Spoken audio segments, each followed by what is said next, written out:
Finance and Personnel Committee. Would the clerk please call the roll? Alderwood. Here. Alderman was excused. Mayor O'Connor. Here.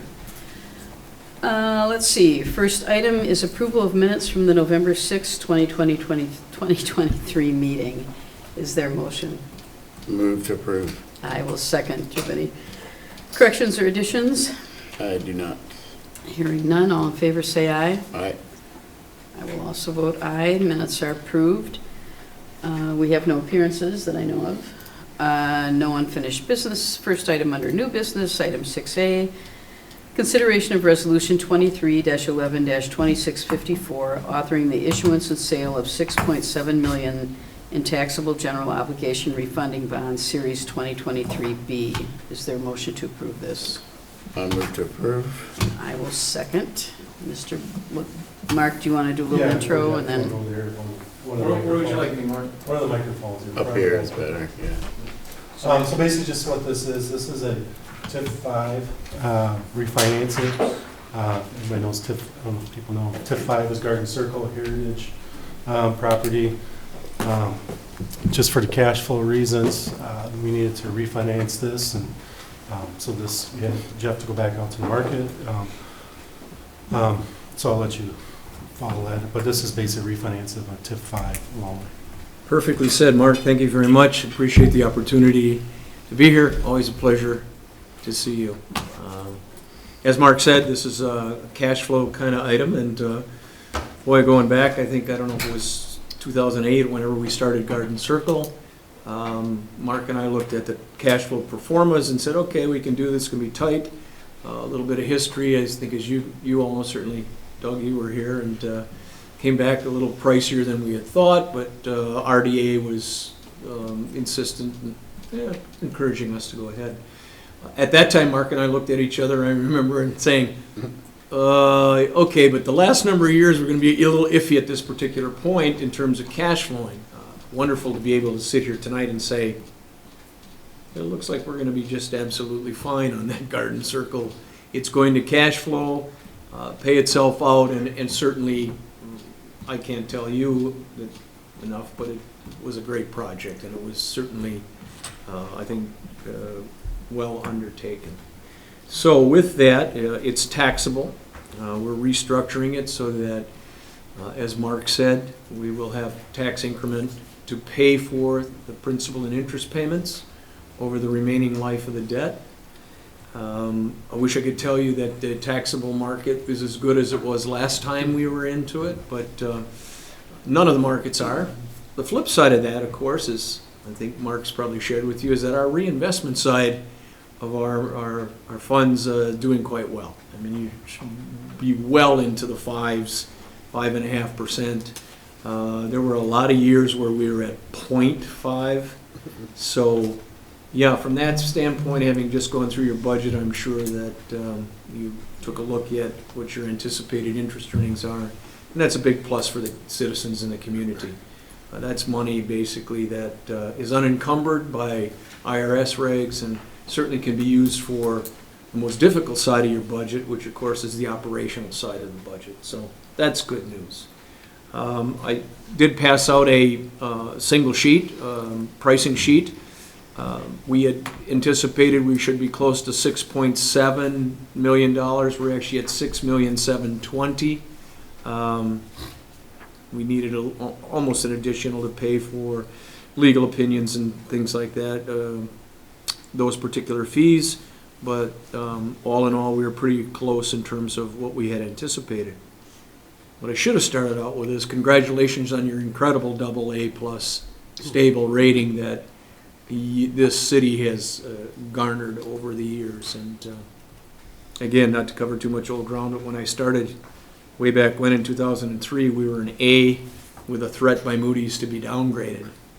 So you've come a long ways, and that's to be very commended. Good to hear. You'll see the actual taxable rates. We have an inverted yield curve. Take a peek at that. I've only seen one in 42 years in the business. Inverted yield curve means that the short end of the market has a higher interest rate than the longer end. Usually, for most of my career, it's been a wonderful little gradual, 1 year, goes up a little 2 years, up a little 3 years, and so you have a nice level plane in terms of the yield curve. Not so much anymore. You've got the 2030 is at a 5.30%, and the 2024 is at a 5.55%. So all that going into the machine, we crank it out, and after you pay for all expenses, we are at a TIC of a 5.84% on that. Taking you back when we originally did the issue for Garden Circle, we had some 8% coupons on the taxable side of things. So all in all, not terrible. But however, when I look at our most recent taxable issue back in April of 22, we had on the 30-year was a 385. So you were up about a point and a half, 150 basis points. Happy to answer any questions that you might have. This one's pretty pure vanilla, but if I can, since this is finance. Yes, I'm sorry. So we're refinancing bonds that we issued originally in 2013? We originally issued them, Doug, back in 2008, I believe it was. We did a 5-year bond anticipation note, so we wouldn't Okay. start the 20-year term because we knew that TID needed some time to develop and Right. pay out. So then we, Refinanced it, in right, 2013. in 13, that's correct. So, I mean, the interest rate, that was about, well, range from 4.25 to 4.75.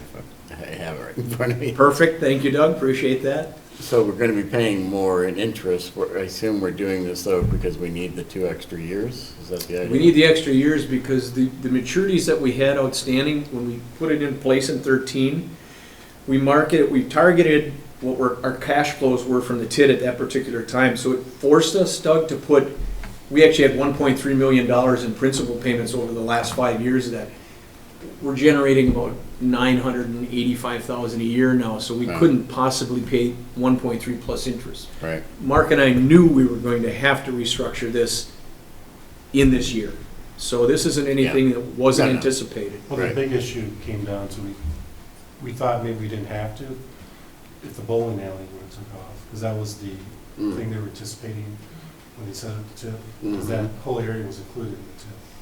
And since that didn't have actually decreased, it actually hurt the TIF for a little bit. Yeah, and plus So that was one of the issues we ran. some of the other taxing entities, their rate went down, so we're not capturing as much increment as we originally were. Right. No, it's not unexpected, but when I saw that, we're paying higher, we're refinancing, usually refinance to get lower rates, Yeah. not. You're absolutely correct. And these TIF districts are much more cash flow sensitive, as you understand, than they are rate sensitive, so yeah. Okay, thanks.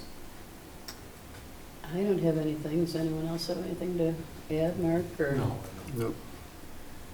Okay, well then we have a motion and a second. Will the clerk please call the roll? Alderwood, Aye. Mayor O'Connor. Aye, motion passes. Thank you. And this is Thank started you, for Jeff. immediate approval in the council meeting, so.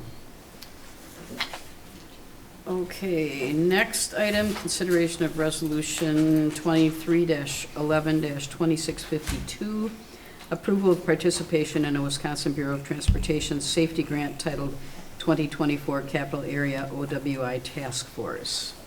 Is there a motion? Move to approve. And I will second. Chief Cheney. Good evening. This is one of 3 grants that the city typically receives for traffic enforcement from the state. We'll be talking about 2 today, and the one on the agenda that we're currently on is the OWI grant. So as a reminder, we're part of a task force. We're one of several municipalities that participates. The funding this year was less than what we typically receive from the state because we couldn't get the number of days and hours as a task force that we typically get. So we've done fewer hours and days as a task force of all the municipalities. So as a reminder, Cottage Grove, DeForest, McFarland, Oregon, Stoughton, Verona, and ourselves. So this one, we're anticipating to get up to $7,500 versus $10,000 that we've typically received. And this is to cover overtime, right? Yes, it's to cover overtime, and we have a commitment to match a percentage of that with on-duty time. So that's about $1,875. Yeah. Just on that, just one quick thing. We do budget in the 2024 budget. There's operating grant revenue. And then there's also, if you look in the police department, there's overtime for grant expenditures. So we do budget it, it is just an estimate when we do it, but we do budget every year for those. Okay.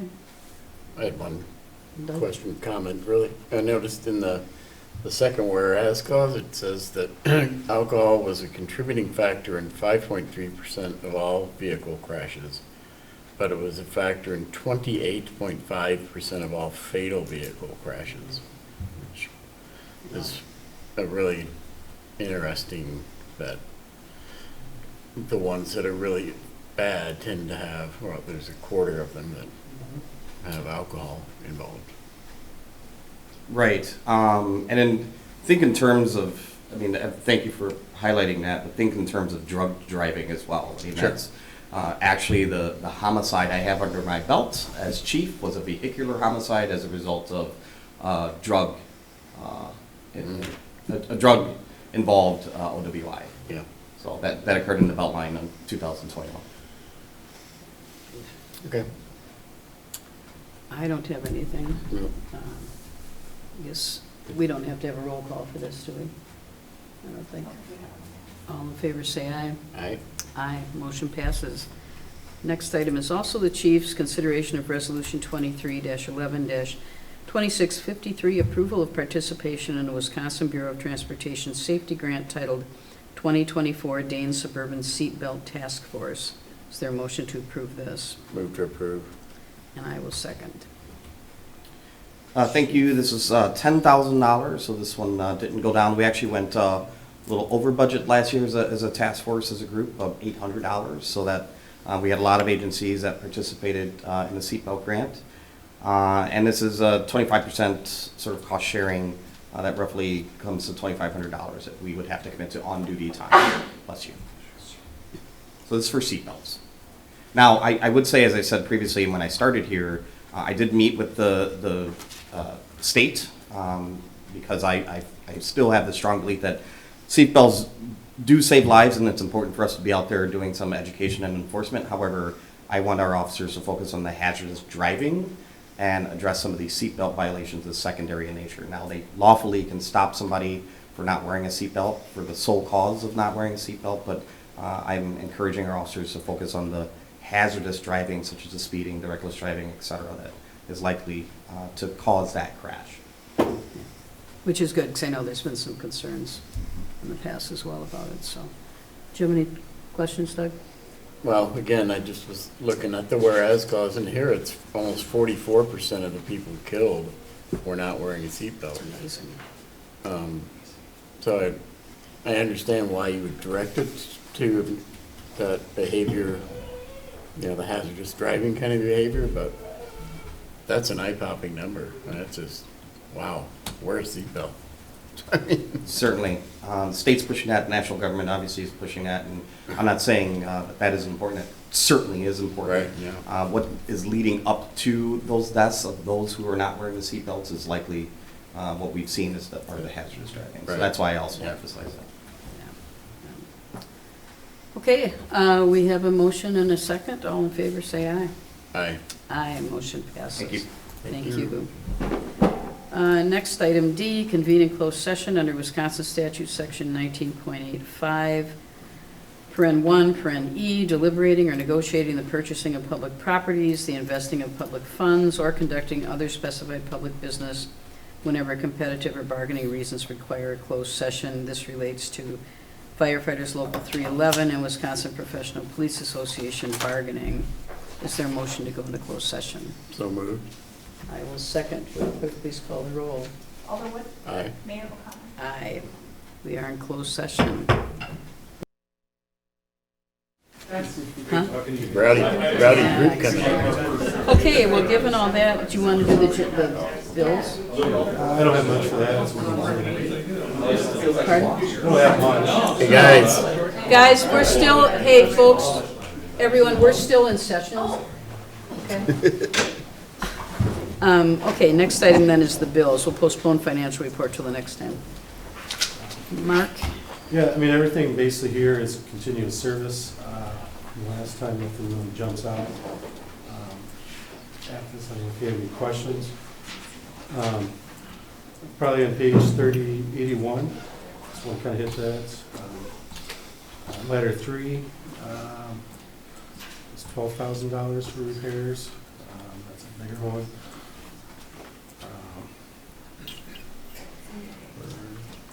That's about it. Which one on page 81? Reliant 81. Fire.